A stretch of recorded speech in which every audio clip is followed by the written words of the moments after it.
Palavra da Verdade, com Hernandes Dias Lopes. Irmãos amados, nós vamos então abrir a palavra de Deus no livro de Atos dos Apóstolos, capítulo 16, a partir do versículo 10. Atos dos Apóstolos, capítulo 16, a partir do versículo 10.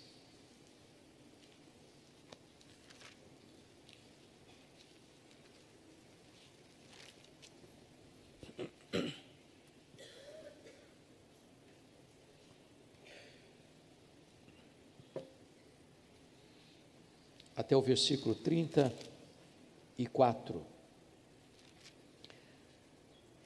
Está escrito o seguinte: assim que teve a visão, imediatamente procuramos partir para aquele destino, concluindo que Deus nos havia chamado para lhes anunciar o Evangelho. Tendo, pois, navegado de Troade, seguimos em direitura a Samotrácia, no dia seguinte a Neápolis, e dali a Filipos, cidade da Macedônia, primeira do distrito e colônia. Nesta cidade permanecemos alguns dias. No sábado, saímos da cidade para junto do rio, onde nos pareceu haver um lugar de oração. E assentando-nos falamos às mulheres que para ali tinham concorrido. Certa mulher, chamada Lídia, da cidade de Tiatira, vendedora de púrpura, temente a Deus, nos escutava. O Senhor lhe abriu o coração para atender às coisas que Paulo dizia. Depois de ser batizada, ela e toda a sua casa, nos rogou dizendo: se julgais que sou fiel ao Senhor, entrai em minha casa e aí ficai. E nos constrangeu a isso. Aconteceu que, indo nós para o lugar de oração, nos saiu ao encontro uma jovem possessa de espírito adivinhador, a qual, adivinhando, dava grande lucro aos seus senhores. Seguindo a Paulo e a nós, clamava dizendo: estes homens são servos do Deus Altíssimo e vos anunciam o caminho da salvação. Isso se repetia por muitos dias. Então Paulo, já indignado, voltando-se, disse ao Espírito: em nome de Jesus Cristo eu te mando, retira-te dela. E ele na mesma hora saiu. Vendo os seus senhores que se lhes desfizera a esperança do lucro, agarrando em Paulo e Silas, os arrastaram para a praça, à presença das autoridades, e levando-os aos pretores, disseram: estes homens, sendo judeus, perturbam a nossa cidade, propagando costumes que não podemos receber, nem praticar, porque somos romanos. Levantou-se a multidão unida contra eles, e os pretores, rasgando-lhes as vestes, mandaram açoitá-los com varas. E depois de lhes darem muitos açoites, os lançaram no cárcere, ordenando ao carcereiro que os guardasse com toda a segurança. Este, recebendo tal ordem, levou-os para o cárcere interior e lhes prendeu os pés no tronco. Por volta da meia-noite, Paulo e Silas oravam e cantavam louvores a Deus, e os demais companheiros de prisão escutavam. De repente, sobreveio tamanho terremoto que sacudiu os alicerces da prisão. Abriram-se todas as portas e soltaram-se as cadeias de todos. O carcereiro despertou do sono e, vendo abertas as portas do cárcere, puxando da espada, ia suicidar-se, supondo que os presos tivessem fugido. Mas Paulo bradou em alta voz: não te faças nenhum mal, que todos aqui estamos. Então, o carcereiro, tendo pedido uma luz, entrou precipitadamente e, trêmulo, prostrou-se diante de Paulo e Silas. Depois, trazendo-os para fora, disse: senhores, que devo fazer para que seja salvo? Responderam-lhe: crê no Senhor Jesus e serás salvo tu e tua casa. e lhe pregaram a palavra de Deus e a todos os de sua casa. Naquela mesma hora da noite, cuidando deles, lavou-lhes os vergões dos açoites. A seguir foi ele batizado e todos os seus. Então, levando-os para a sua própria casa, lhes pôs a mesa. E com todos os seus, manifestava grande alegria por terem crido em Deus. Amém. Meus amados, eu gostaria de tratar com vocês hoje sobre o poder transformador do Evangelho. O apóstolo Paulo está agora iniciando aquilo que chamaríamos de sua segunda viagem missionária. O projeto dele era entrar para a Ásia. Entretanto, o Espírito de Cristo impediu que ele entrasse na Ásia. E ele, naquela conjuntura, tem uma visão em Troade. E nessa visão ele vê um varão macedônio, dizendo: passa Macedônia e ajuda-nos. E então ele entra na Macedônia, o que nós chamaríamos hoje de Europa, e ele vai se fixar nessa cidade de Filipos. Aqui, já de introdução, quero trazer uma informação importante. Quem dá direção para missionária para a igreja é o Espírito Santo. A igreja precisa ouvir o Espírito Santo. A obra missionária foi assim, lá em Antioquia, na primeira viagem, quando a igreja reunida em oração e jejum, o Espírito Santo fala a ela: separai-me agora, Barnabé e a Saulo, para a obra que os tenho chamado. Quem chama é o Espírito de Deus, quem envia é o Espírito Santo de Deus, quem dá a direção é o Espírito Santo de Deus. Entretanto, a escolha dos métodos mais adequados, a igreja escolhe. Notem vocês, por que Paulo vai se fixar em Filipos? O que tem nessa cidade? Essa cidade é chamada de uma colônia romana. Essa cidade fora fundada por Filipe da Macedônia, o pai do grande Alexandre o Grande. Essa cidade fica exatamente no entroncamento de dois continentes, da Europa e da Ásia. Essa cidade era a linha divisória daquela região tão importante naquele tempo. Aquela cidade era o palco também de uma batalha que ocorrera antes de Cristo, onde os destinos do Império Romano foram decididos.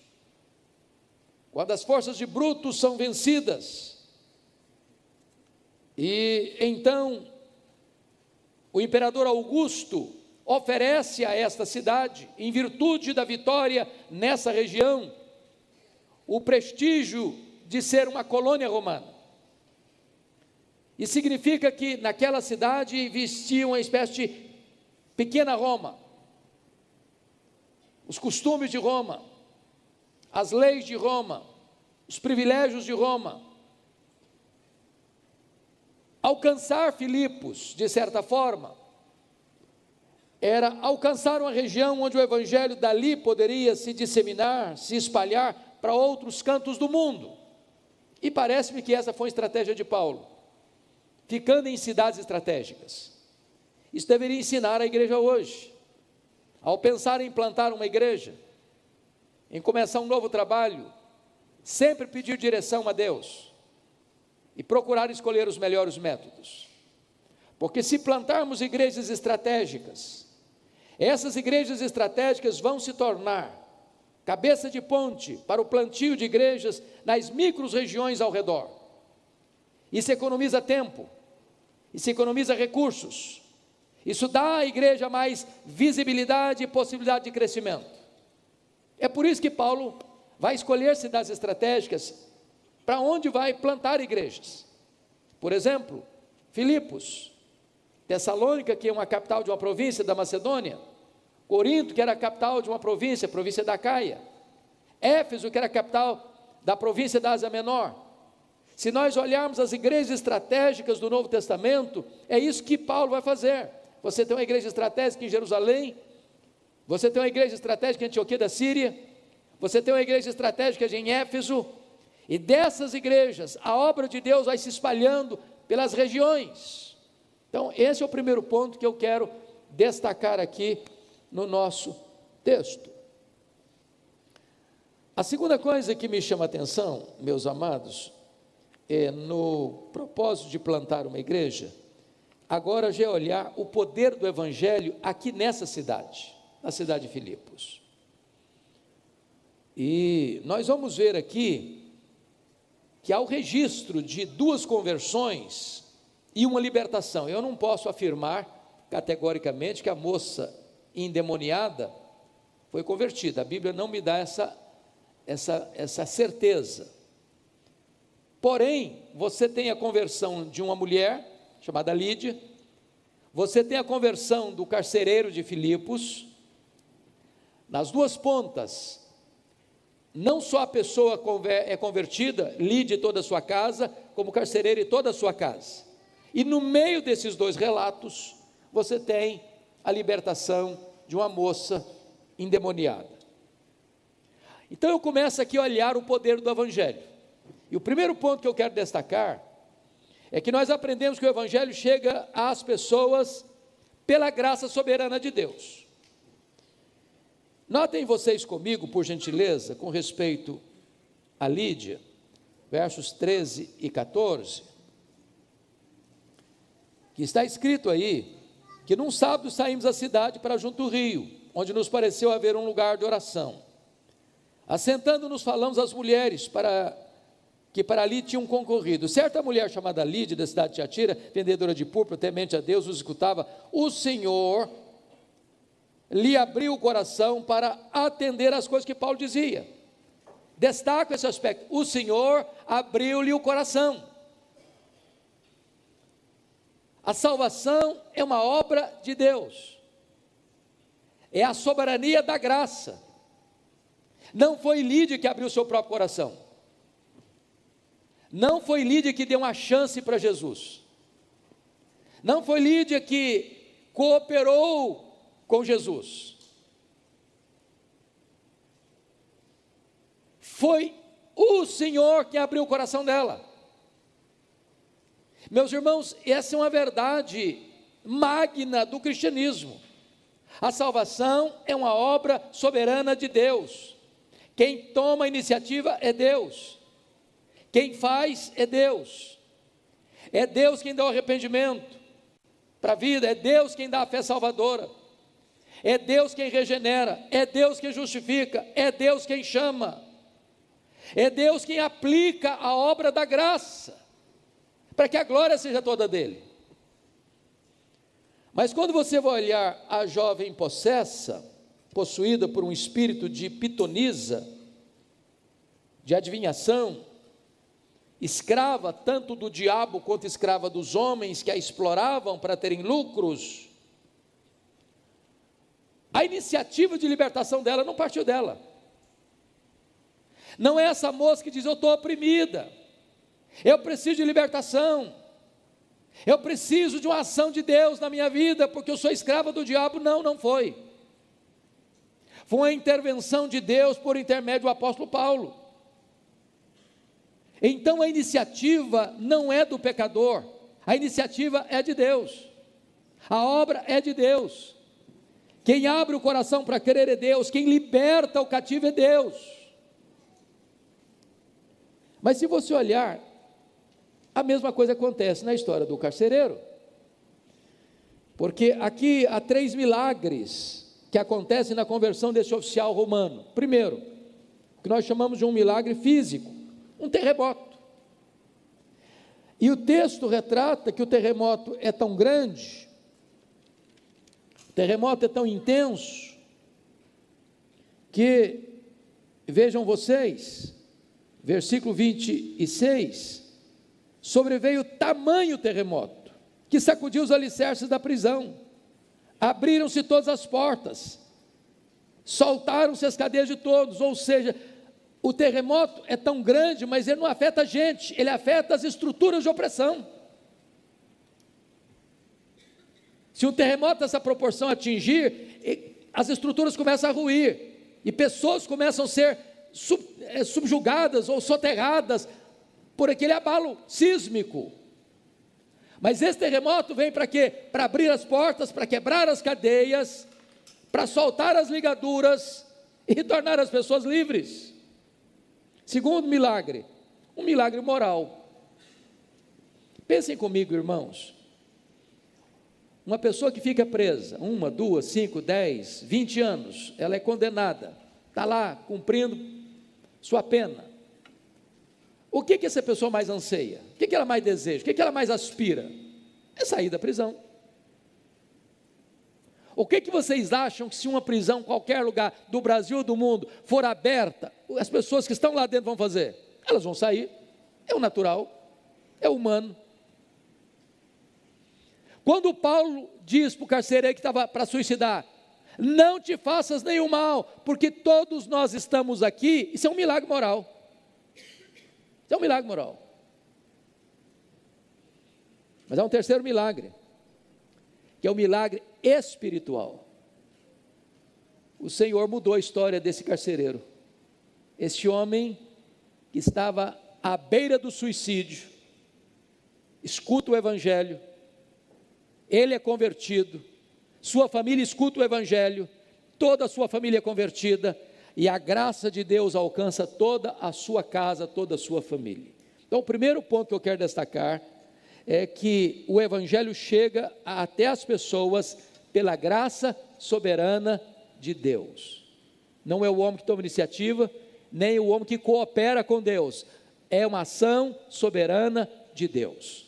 Segundo ponto que eu quero destacar, nós aprendemos neste fato, neste episódio, nesta narrativa bíblica aqui desse acontecimento, que o Evangelho vem a todo tipo de pessoa. Se não, vejamos, aqui nós temos em primeiro lugar 3 raças. A Lídia é o quê? Ela é o quê? Qual a raça dela? Procedência dela? Ela vem de Tiatira. Onde fica Tiatira? Na Ásia Menor. Então, a Lídia é o quê? Asiática. Segundo, a moça escrava, ela é grega. Ela está tomada por um espírito de Piton, espírito de adivinhação. O carcereiro é o quê? É romano. Aqui nós temos uma espécie de síntese do poder do Evangelho que vai alcançar o quê? Todas as raças, todos os povos, todas as tribos, todas as etnias. O Senhor não exclui nenhuma raça. Está escrito lá em Apocalipse 5:9 que o Senhor Jesus morreu para comprar com seu sangue os que procedem de toda raça, povo, tribo, língua e nação, e aqui temos um exemplo clássico disso. Segunda coisa digna de destaque, irmãos, que esta igreja, além de ser uma igreja multirracial, é uma igreja multicultural, porque vamos encontrar aqui 3 classes sociais alcançadas. Não só 3 raças, mas 3 classes sociais alcançadas. O que fazia Lídia? Qual era a profissão de Lídia? Ela era uma vendedora de púrpura. E o que é púrpura? Púrpura era extraído de um molusco das profundezas das águas do mar Mediterrâneo, e precisava de mais de 10 mil moluscos para fazer 1 grama desta escarlata, que era usada para tingir as roupas mais caras, mais nobres, usadas pelos senadores, pelos imperadores e só pelas pessoas riquíssimas.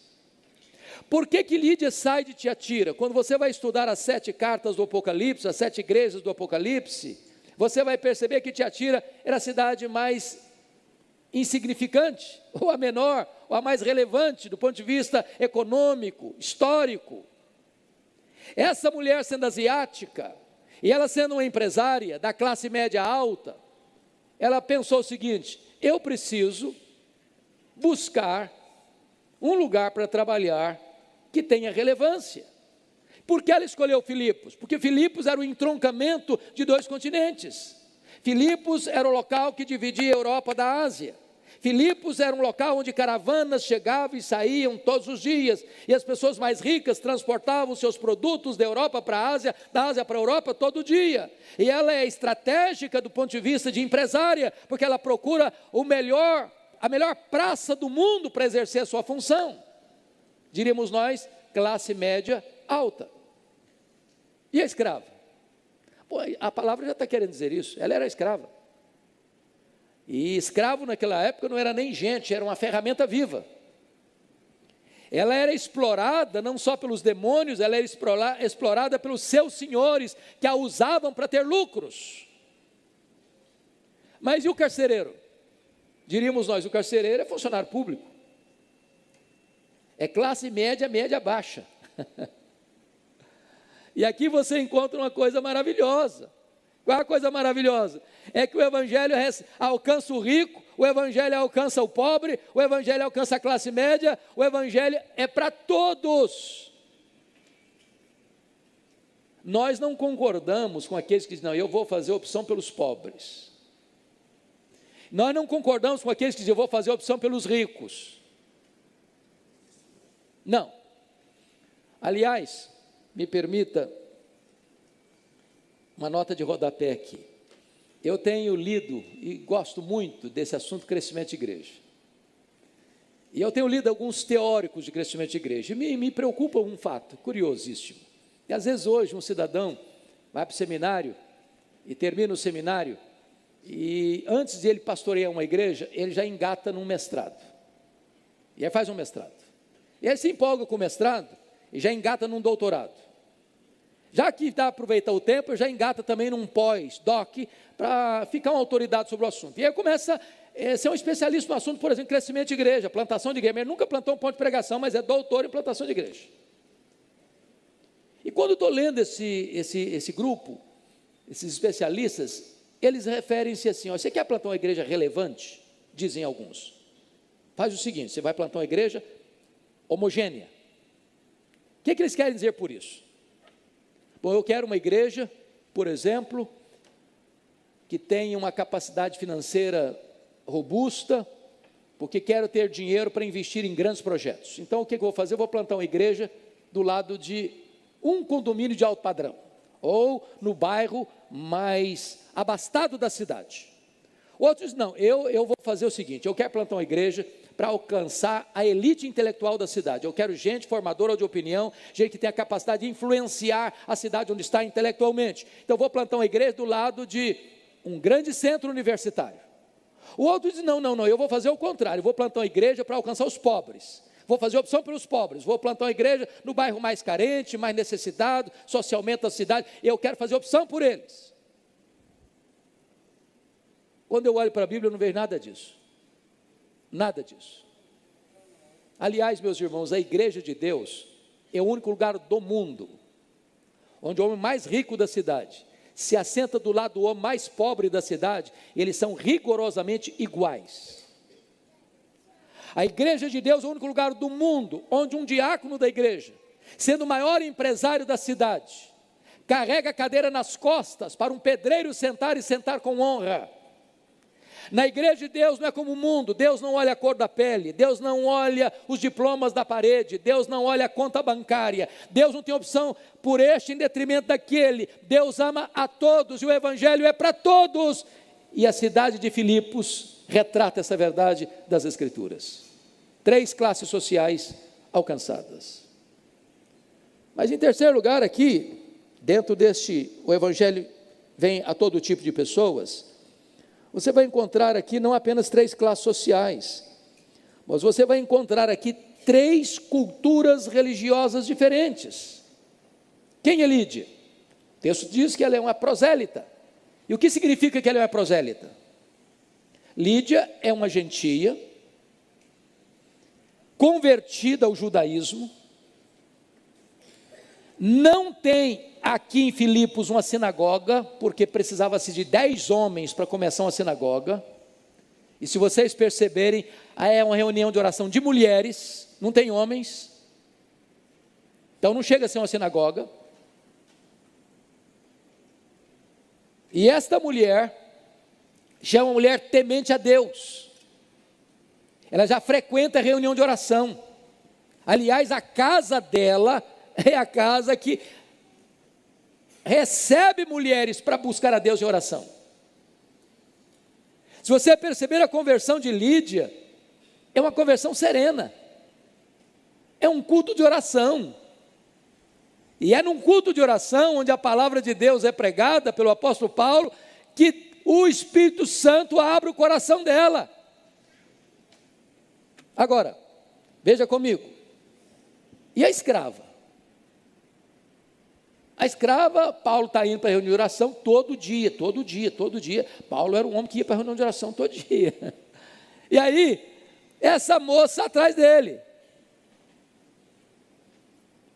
Esses homens anunciam o Evangelho. Esses homens anunciam o Evangelho. Quem está falando na boca dela é o diabo.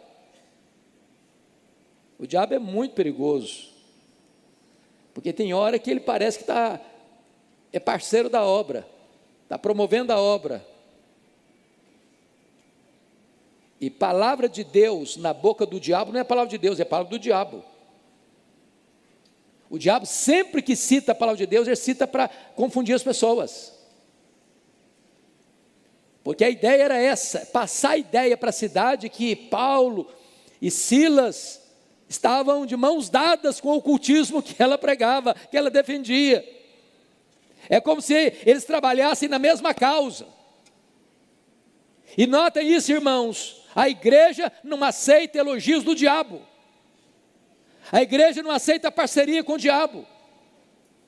A igreja não dá microfone para o diabo. O diabo não é parceiro da obra de Deus. E Paulo, num dado momento, se irrita com aquela situação e diz: sai dessa moça em nome de Jesus. E a moça ficou liberta. Há pessoas, meus irmãos, que vão ser libertas numa situação de turbulência, de exorcismo, de libertação de demônios. É uma experiência dramática, uma experiência pública, na rua, lugar público, não é numa reunião de oração. Mas notem comigo, que se o Senhor abre o coração de Lídia numa reunião de oração, se o Senhor liberta uma mulher que vivia no misticismo mais tosco, comprometida com demônios, possessa, agora vem o carcereiro. Quem é o carcereiro? Quem é o carcereiro? O carcereiro, uma é empresária, outra era escrava. O carcereiro é funcionário público. Ele é um funcionário de César. E isso implica, meus amados, que o Senhor salva pessoas de todas as raças. O Senhor salva pessoas de todos os estratos sociais.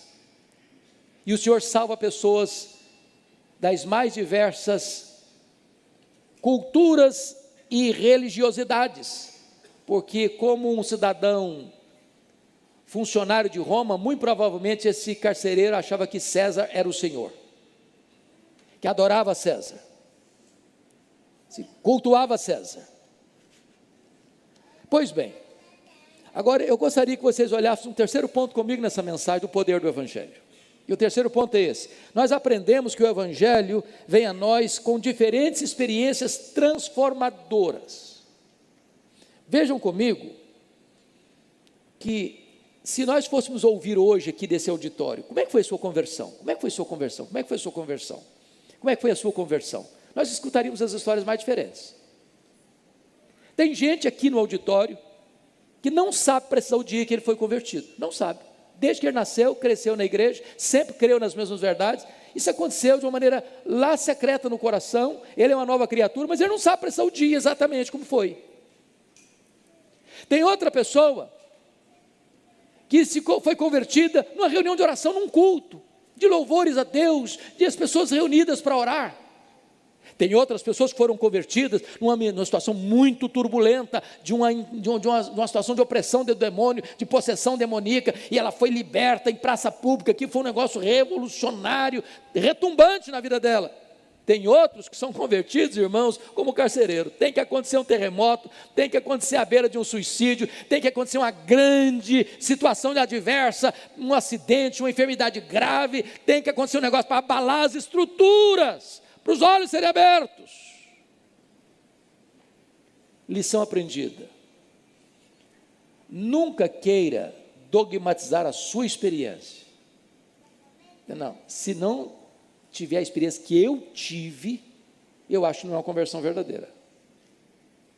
Não, Deus lida com pessoas diferentes, de formas diferentes, para alcançar o mesmo resultado, a salvação. Eu não sei como é que foi com você. Talvez com você foi um terremoto, talvez com você estava à beira do suicídio, talvez você andou prisioneiro do ocultismo anos, e o Jesus foi lá e quebrou as algemas.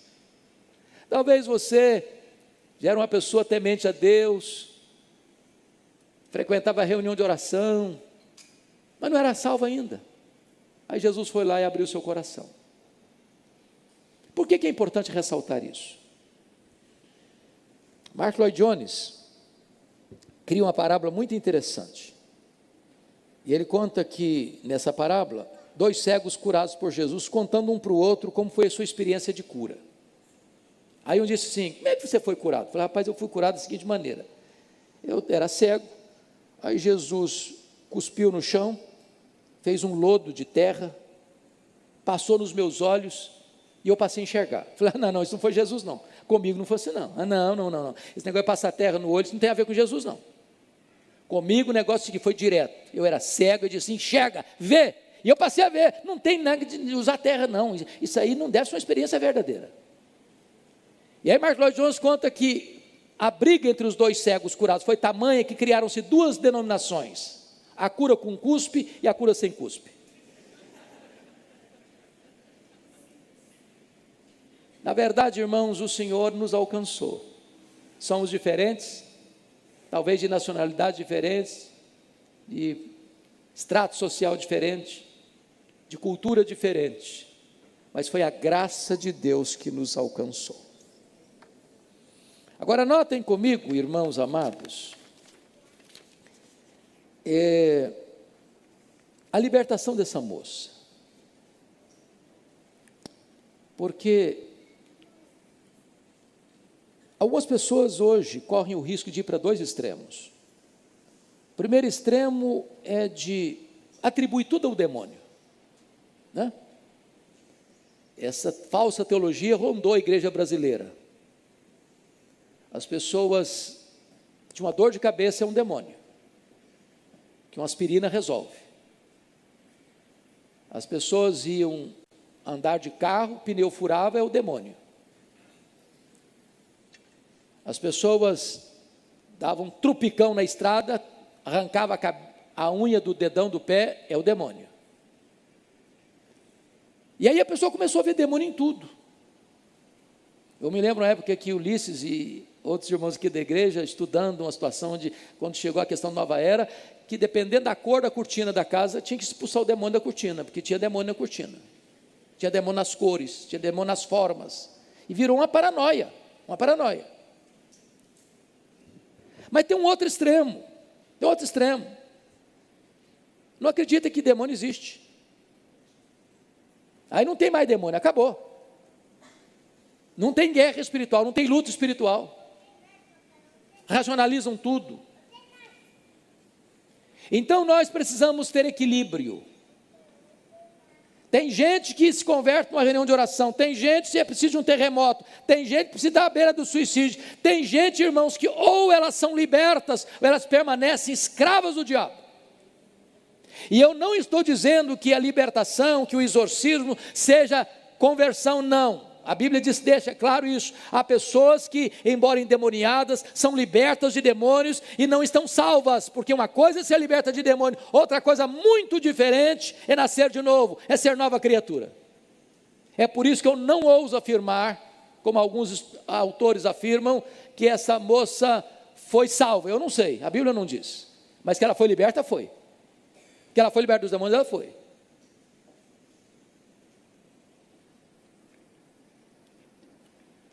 Nós não podemos, diz a Bíblia, subestimar o poder do maligno. Não podemos.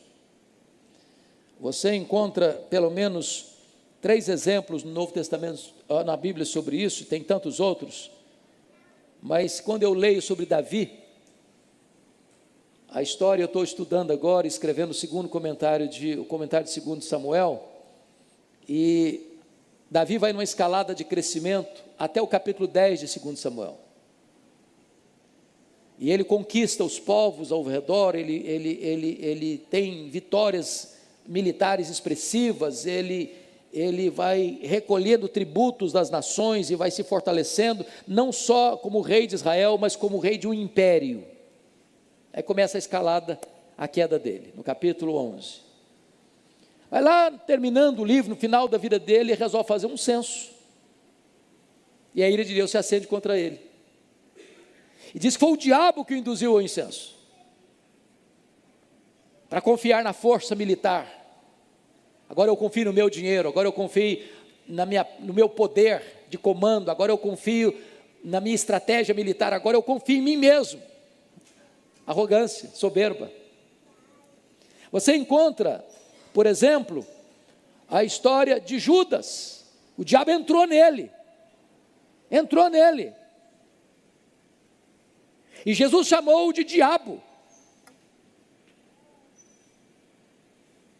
Você encontra Ananias e Safira fazendo uma oferta. Note você que o diabo é tão astuto que ele entra nas coisas espirituais.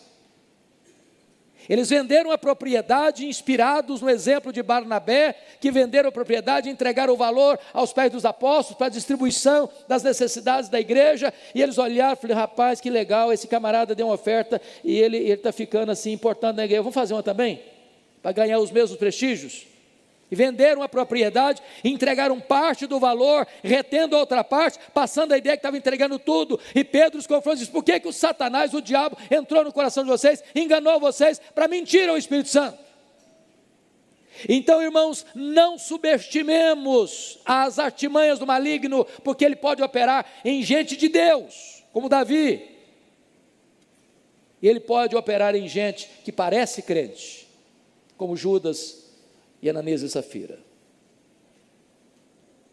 Agora chama a sua atenção para outro ponto. Aquela moça adivinhava ou não adivinhava? Adivinhava. Ela tinha clarividência ou não tinha? Tinha. Os senhores daquela moça tinham lucro com ela ou não tinham? Tinha. Sabe o que significa isso? As coisas do diabo às vezes funcionam. Se não funcionasse, as pessoas não iam para lá. Preste atenção nisso. O diabo faz milagre? Faz. Até fogo cair do céu também faz. Os falsos profetas fazem milagres? Fazem. Milagres da mentira, é verdade, com a intenção de enganar, com a intenção de ludibriar, com a intenção de capturar as pessoas. Então, amados irmãos, a igreja precisa ter discernimento dessas coisas, porque o diabo é um estelionatário. Ele promete prazer e dá culpa, ele promete liberdade e escraviza, ele promete vida e mata. E o que é maravilhoso no texto é que Paulo não aceita o testemunho de demônios, não aceita. Mas vamos, por gentileza, a uma quinta lição desse texto. E na quinta lição desse texto, nós aprendemos que o Evangelho é poderoso para salvar aqueles que se arrependem. Meus amados, é maravilhoso isso. A Lídia é temente a Deus, ela é religiosa, ela orava, mas preste atenção, ela não era convertida. Não confunda gente temente a Deus e religiosa, e extremamente religiosa, a ponto de pegar a sua casa, abrir as portas da sua casa, para abrigar outras pessoas, para orar, e orar a Deus. e ainda não serem convertidas.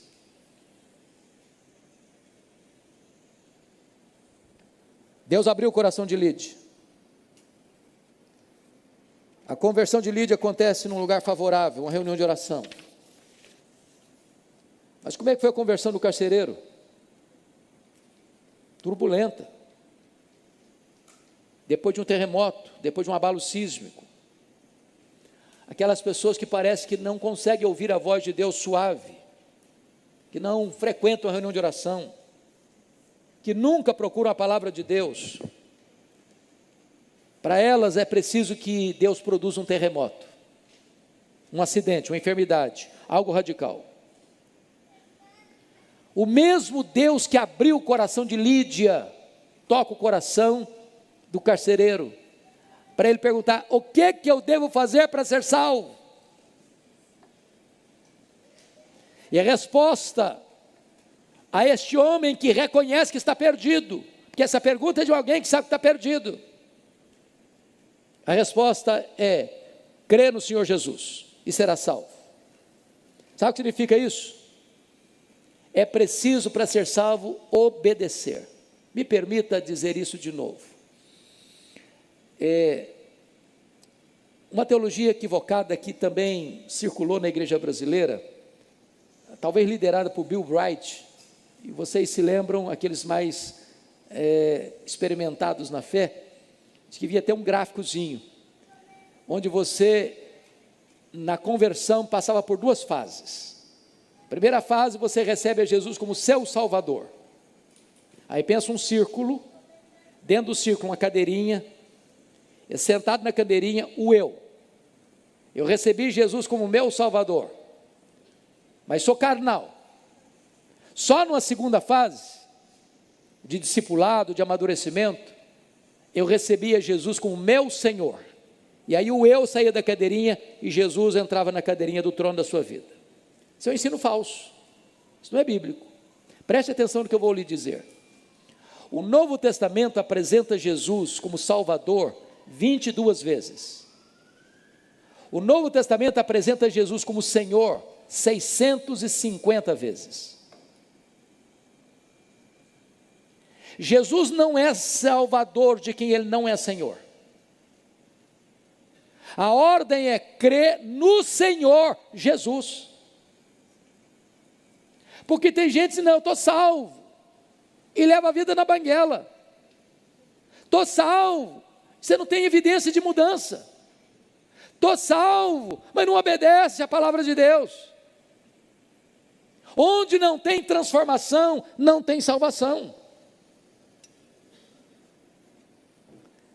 Outra coisa que me chama a atenção nesse texto, e eu estou caminhando para o encerramento, é que eu vejo aqui, irmãos, duas famílias alcançadas.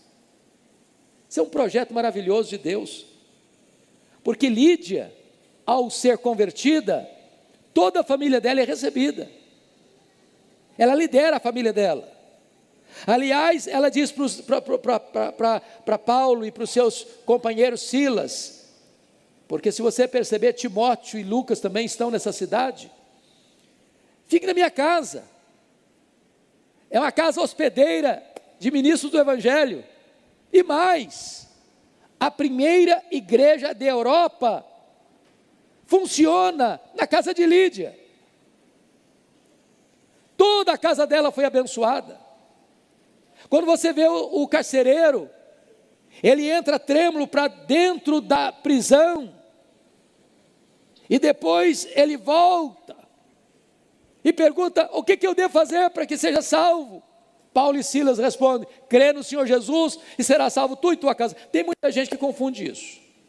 Tem muita gente que diz assim: pastor, se eu me converti, eu sou o chefe da casa. Ou a mãe: eu sou a mulher da casa, não tem marido na minha casa, eu sou pai e mãe, eu sou provedor da casa, me converti, automaticamente está todo convertido. Não, senhor, isso não. Não tem salvação por atacado. No céu não entra por atacado. Para entrar no céu tem que nascer de novo. Mas o que a Bíblia quer dizer? Que quando você crê no Senhor Jesus, será salvo tu e tua casa. Quer dizer o seguinte: quando você é convertido, entrou com você o Evangelho, entrou a palavra de Deus, entrou o testemunho de Deus, e o projeto de Deus é alcançar toda a família. Se você der testemunho, se você pregar, se você viver, então Deus, pela sua bondade, que começou esse projeto na sua casa, vai completar essa obra, alcançando toda a sua família. E eu termino agora. O último ponto que eu quero destacar: o evangelho que funciona na vida das outras pessoas, funciona também na sua vida, que testemunha o evangelho. Porque quando Paulo e Silas são açoitados, com vários açoites em praça pública, quando eles são levados para a prisão, e eu chamo a sua atenção para esse ponto, porque o texto nos informa que, versículo 24, este, recebendo tal ordem, levou-os para o cárcere interior. É preciso perguntar: o que significa cárcere interior? Os cárceres romanos tinham 3 níveis: o comuniora, que era uma espécie de prisão com ar fresco, onde as pessoas podiam olhar a natureza, ou olhar pelo menos para a rua. Tinha a interiora, que era uma prisão interna, insalubre, sem luz, sem ar fresco. Existia o último nível, que era o telunion, e o telunion era o local onde as pessoas eram condenadas à morte, e lá mais no profundo, no subsolo, onde havia buracos cavados na pedra, e as pessoas punham ali os seus pés naqueles buracos de pedra, e eles então eram colocados no chamado tronco. Era aqui que Paulo e Silas estavam. Cada movimento sentia uma dor terrível. E o que Paulo fizeram? Transformar a cadeia num templo, transformar a prisão num culto, transformaram as dores em cânticos de adoração a Deus, transformar aquele cenário de horror em uma reunião de oração. O evangelho que funciona nos outros tem que funcionar também na sua vida. Porque quem canta na prisão nunca foi preso. Quem ora na prisão nunca se sentiu prisioneiro. Os homens podem prender o seu corpo, mas os homens não algemam a sua alma. Os homens podem colocar você entre grades, mas os homens não podem impedir que você fale com Deus em oração. Você é livre, porque um dia o evangelho transformou a sua vida e a sua história. Este é o poder do evangelho, que alcança você, que alcança a mim, que alcança a nós. Que Deus nos abençoe. Amém.